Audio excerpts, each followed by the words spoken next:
And standing outside, they said to him and called him, "Your brothers and sisters are outside, asking for you." And he replied, "Who are my mother and my brothers?" And looking at those who sat around him, he said, "Here are my mother and my brothers. Whoever does the will of God is my brother and sister and mother." The Gospel of the Lord. Praise to you, Lord Christ.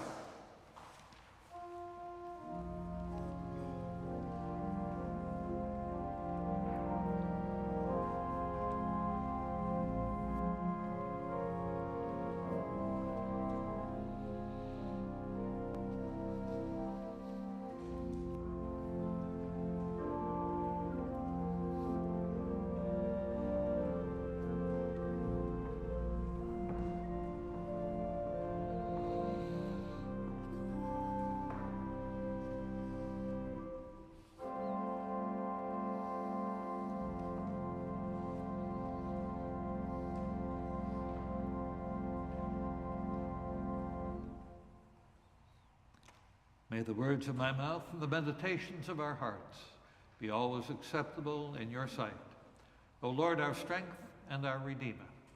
Amen. Amen.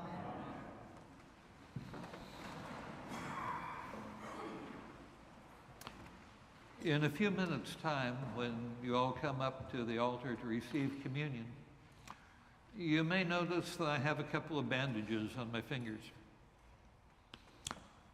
One of them I feel all right about.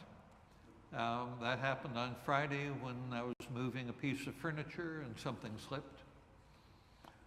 No serious damage done. The other one, though, I feel rather odd about. And it does relate a bit to our lessons for this morning, so I just want to share with you a little of what happened. Because also on Friday, we were having family over for supper. And Rosemary thought roast potatoes would be a nice idea, roasted vegetables, and she asked me to slice the potatoes. Well, I thought it would be the perfect occasion to try out a gadget that I'd bought a couple of months before. A little thing called a mandolin. No. You know where this is going. For those of you who don't know, a mandolin is sort of like a board that has a very sharp blade set into it, 3 times as much resistance. Now, the gadget also comes with a sort of holder into which you're meant to fix the vegetable and then place the whole thing down on the board and that way slide it along. And I read the instructions very carefully. They were adamant that it was a bad idea to use this thing without using this holder on top of the vegetable. So I got everything ready, the potatoes nicely washed, and, trimmed a little bit. And whoom. And I'm not quite sure how it worked, but the potato got stuck on the blade and the holder just kept on going.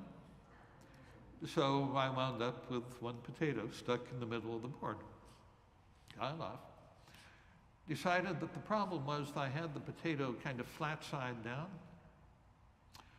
And obviously the sensible thing to do to reduce the amount of friction in there is to put the potato upright. Only the holder wasn't built to accommodate that. So naturally, grasp the potato, hold it vertically. Forget about the holder, that's obviously irrelevant, unnecessary. Slide along, and on that first stroke, something slipped, the potato went horizontal. And needless to say, not only did the potato collide with the blade on the mandolin, but my finger also collided with it. And I let out a yelp, and I said a few things I'm not going to repeat in church.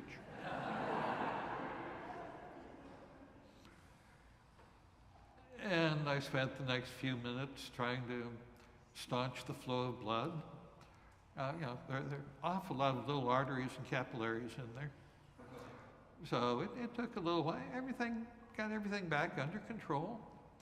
Life is good. Eventually, I actually figured out how to use the mandolin without doing any further damage to myself.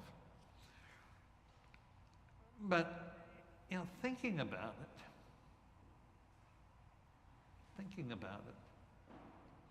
I felt rather the same way that I suspect Adam and Eve felt in the Garden of Eden, when after having munched the apple, or whatever it was, that fruit, having taken a good bite out of that and suddenly realized that, we're naked. And they got hiding in the bushes because now they were naked and ashamed. And then God comes walking through and he can't find them. Adam, Eve, where are you? And eventually, probably a hand comes kind of waving up from outside, from the back of a bush, and over here, over here. And of course, the recriminations, the what have you done? And I think the story is not even as much about the fact of the archetypal parents of the race having done some